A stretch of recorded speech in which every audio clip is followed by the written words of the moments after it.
दोस्तों, अनवी टीचिंग में आपका एक बार फिर से स्वागत है। तो फ्रेंड्स, आज का हमारा टॉपिक है कुछ वंशानुगत रोगों के बारे में। तो अगर आपको हमारा वीडियो अच्छा लगता है तो लाइक सब्सक्राइब ज़रूर करें। जो भी इस पेज पे नए हैं वो वीडियो को देखें, अगर उन्हें अच्छा लगे तो लाइक और सब्सक्राइब ज़रूर करें और अपने फ्रेंड्स से शेयर करें। तो आइए शुरू करते हैं। सबसे पहला रोग है हमारा हीमोफीलिया, जिसको अधिरक्तस्राव भी कहते हैं। यह एक आनुवांशिक लिंग संलग्न रोग है।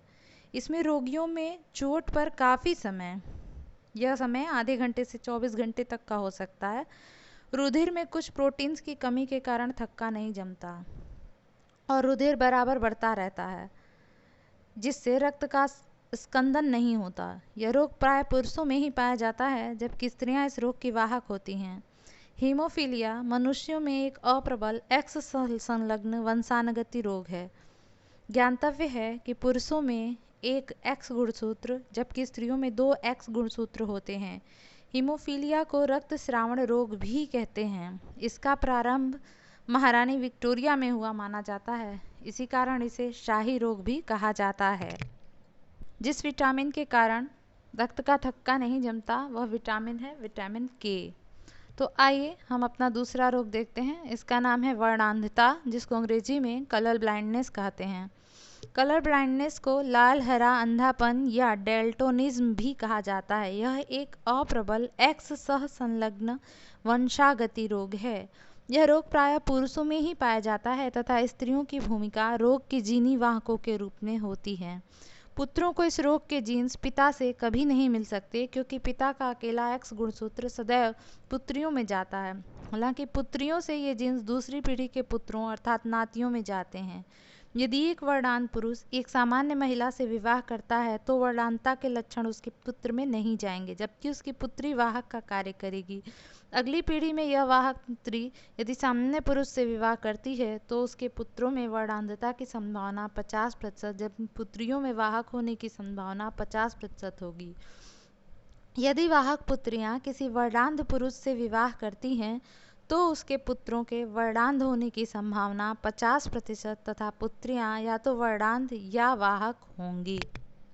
ये तीसरी बीमारी पे चर्चा करते हैं, जिसका नाम है थैलेसीमिया।